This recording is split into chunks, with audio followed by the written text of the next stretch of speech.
Sebelum lanjut nonton video ini, jika kalian suka dengan channel Pegawai Jalanan, silahkan kalian support kami dengan cara subscribe dan klik tanda loncengnya. Silahkan gunakan headset Anda untuk mendapatkan kualitas suara yang jernih. Selamat menonton.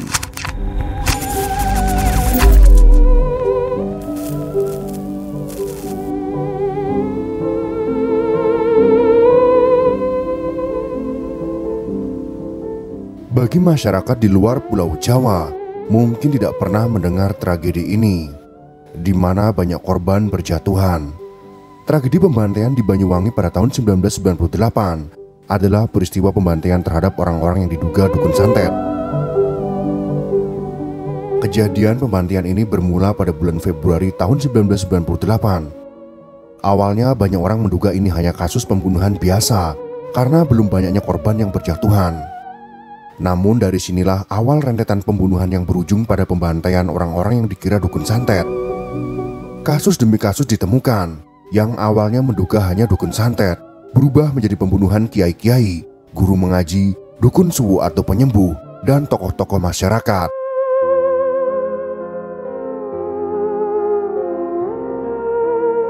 Pemerintah daerah Banyuwangi mulai secara serius menangani pembunuhan berantai ini. Bupati Banyuwangi saat itu, yaitu Kolonel Polisi Purnawirawan HT Purnomo Sidik, memerintahkan seluruh jajaran aparat pemerintahan mulai dari camat hingga kepala desa untuk mendata warga yang dicurigai memiliki ilmu supranatural untuk dicatat dan selanjutnya melakukan pengamanan terhadap warga tersebut. Radiogram ini kembali dikeluarkan pada bulan September sebagai penegasan radiogram sebelumnya. Namun tidak ada yang menduga bahwa radiogram ini membuat pembantaian semakin meluas dan semakin banyak korban yang berjatuhan. Radiogram yang berisi catatan orang yang diduga memiliki kekuatan supranatural dikabarkan bocor kepada orang-orang yang melakukan pembantaian. Pada akhirnya pembunuhan berantai ini memakan korban 2 hingga 9 orang dalam sehari. Karena hal ini banyak masyarakat yang mencurigai bahwa pembantaian ini dilakukan oleh anggota TNI dan radiogram yang dikirim bupati disangkut pautkan dengan mendata orang-orang yang akan dibunuh. Namun hingga kini, kecurigaan tersebut tidak memiliki bukti yang kuat.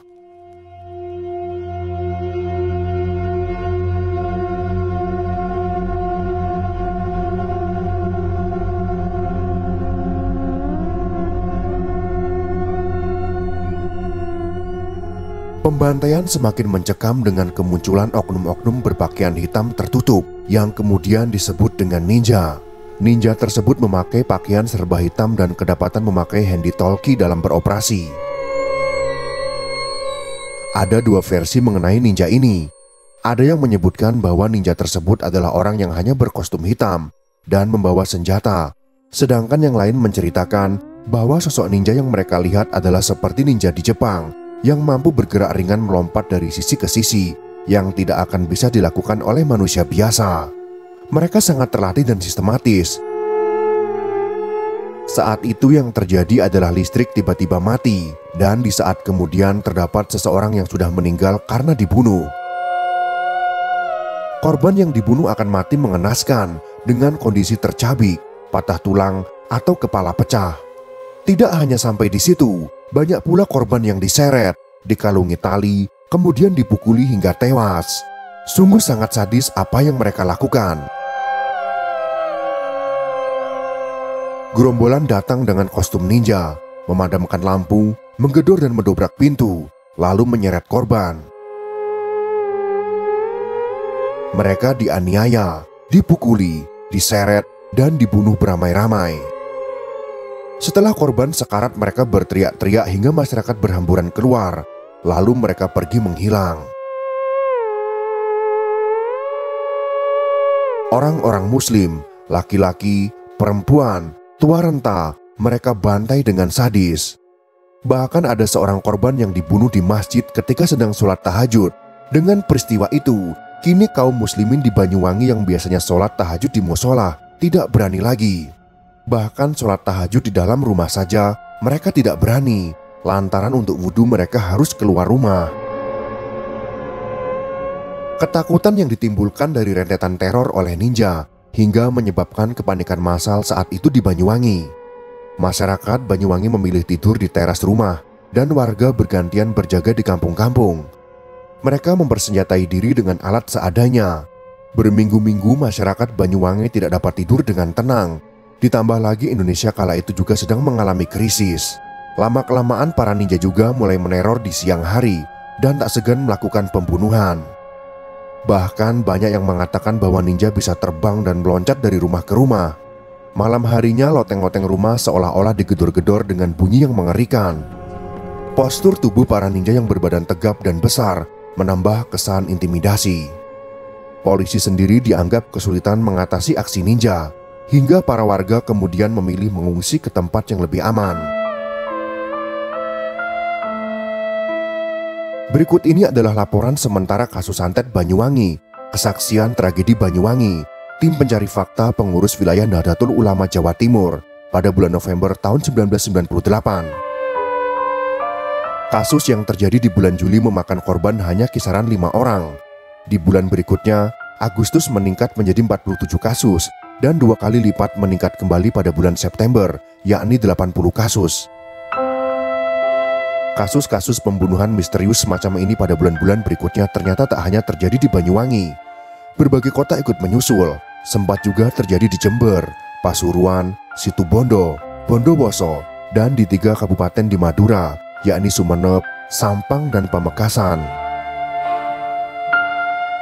Berdasarkan data yang diperoleh tim pencari fakta NU dan polisi, jumlah korban tewas yang ditemukan pada masing-masing kota itu bila diakumulasi semuanya ada 253 orang, yakni 143 orang di 18 kecamatan di Banyuwangi, 55 orang di 14 kecamatan di Jember, 11 orang di Pasuruan, 2 orang di Situbondo, 3 orang di Bondowoso, 23 orang di Sumeneb, 6 orang di Sampang, dan 5 orang di Pamekasan.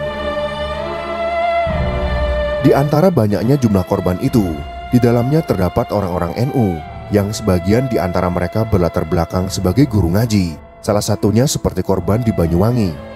Di antara 143 orang, 83 orang di dalamnya adalah warga NU. Mendapatkan berita tersebut, banyak para kiai akhirnya merapatkan barisan. Isu pun berkembang, dari yang awalnya hanya pembunuhan terhadap dukun santet, menjadi isu baru, yakni adanya ninja yang targetnya bukan hanya dukun santet, melainkan juga para kiai. Akhirnya situasi saat itu semakin runyam. Banyak korban yang berjatuhan dan isu ninja yang terus digulirkan menyita perhatian berbagai media nasional. Kasus-kasus itu menjadi trending topik dan viral, sehingga tak lagi hanya menjadi kasus lokal. Pada akhir Oktober tahun 1998, Polri pun ikut membentuk tim anti ninja. Masyarakat pun semakin histeria, terutama yang berada di Jawa Timur. Begitu takutnya dengan ninja, masyarakat Jawa Timur mencurigai setiap pendatang asing. Di Malang pada tanggal 24 Oktober, pernah terjadi kasus mengerikan, tepatnya di Kecamatan Godang Legi.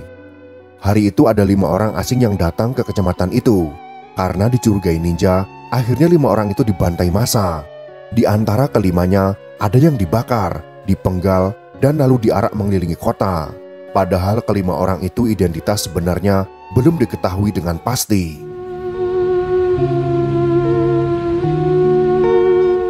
Selain isu ninja, yang pernah juga mencuat ke permukaan adalah isu tentang orang gila. Masih pada bulan Oktober di Kecamatan Genteng, Banyuwangi. Warga di sana berhasil menangkap orang yang disebut ninja. Mereka menyerahkan orang itu ke kantor polisi. Tapi kata Agus Supartomo, ketua tim investigasi Kompak Surabaya, di kantor polisi orangnya berubah menjadi tua dan cengar-cengir berlagak gila. Padahal sebelumnya orang yang ditangkap itu masih muda dan berbadan besar. Berawal dari sini, masyarakat mulai curiga terhadap aparat, bahwa seolah-olah aparat ingin melindungi para ninja, walaupun tuduhan ninja diganti orang gila itu tak dapat dibuktikan.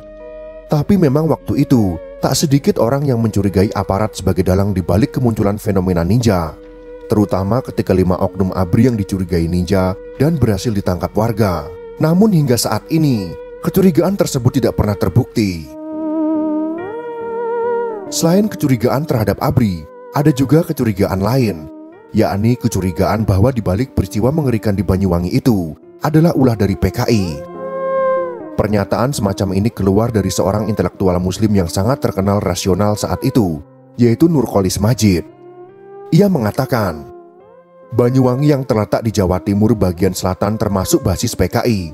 Cerita itulah yang kemudian membentuk memori kolektif lalu membangkitkan semangat untuk melakukan pembalasan dendam. Usia rata-rata yang dibunuh di atas 60 tahun. Mungkin mereka sudah punya catatan tentang siapa yang harus dibalas. Gatra, gerakan politik membantai dukun santet, tanggal 17 Oktober tahun 1998. Kecurigaan seperti itu juga muncul dari Kiai Haji Ma'ruf Amin yang waktu itu sedang memegang jabatan Rais Syuriah PBNU.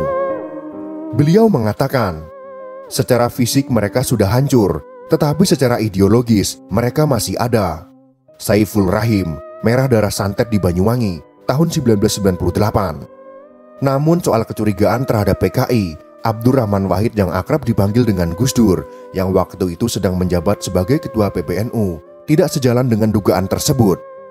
Gus Dur tidak menganggap bahwa dalang dibalik peristiwa itu adalah PKI, melainkan Kabinet Reformasi. Menurutnya operasi itu dilakukan secara terorganisir dan sistematis, bahkan menyerupai operasi Naga Hijau.